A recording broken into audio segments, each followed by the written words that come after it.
Hi, I'm George Lettner, and today we're going to learn a little bit about cognitive psychology and how it can help you study a little bit better. Let's get started.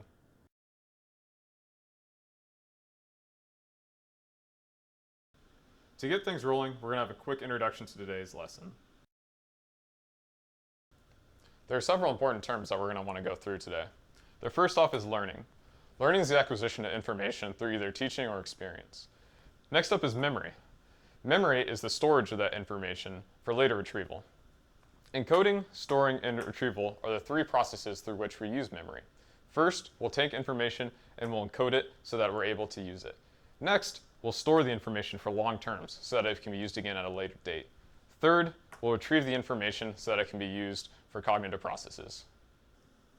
Many of you watching may be wondering why we're taking time to go over these concepts, which may seem very intuitive. The thing about learning and memory is that despite them being universal themes and vital to our everyday lives, very few people know how to use these processes to the best of their ability and how to maximize their time efficiency by capitalizing on their cognitive abilities. Without a way to learn and store information, humans and other species would be in quite a bit of trouble. Our ability to store and recall memory is what allows us to learn from our environment and work to improve ourselves and our community. In order to get a better understanding of the importance of learning and memory, we will be visiting a couple of our friends in order to see how proper utilization of these functions can help improve your ability to perform well in school. Ryan and Gavin are two good students who both receive above average grades. However, one of these two scholars consistently outscores and outperforms the other on exams and consistently receives higher grades than the other. Let's take a look at a week of their life in order to see what sets one of them apart from the other.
How could this have happened? Both of the boys studied for the same amount of time with Ryan, even studying closer to the time that they took the exam.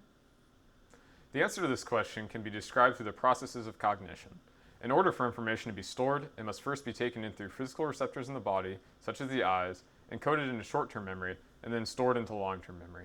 Information can then be retrieved from long-term memory whenever it is needed. Information that is stored more properly can be recalled much easier than information that was not as thoroughly stored. There are a lot of ways that you can improve your studying in which you can maximize your performance and lower the total amount of time required. Distractions such as music or people talking can limit your brain's ability to store information properly. A quiet, focused environment can make your study time much more worthwhile. The environment where you recall information can affect your brain's ability to properly recall facts.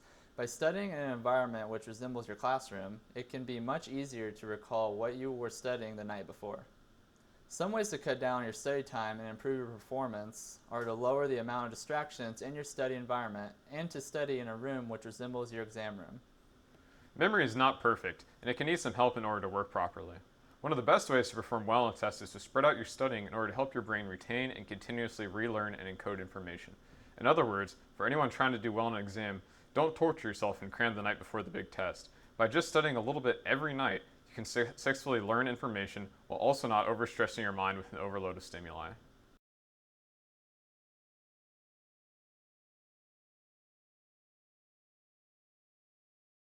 Here are some quick tips to help you improve your study routine. Memory can be flawed. Don't just take what you remember for granted. Think about whether or not it makes sense when you're taking the exam. Sleep helps consolidate memory. Make sure to get good sleep. Distinctiveness of information can aid memory. Apply thinking and processing, which sets information apart from other information that you're learning. The level at which you process information can be important for your ability to score and recall it. Make sure to relate important concepts to yourself and think deeply about the material in order to process it at a deeper level.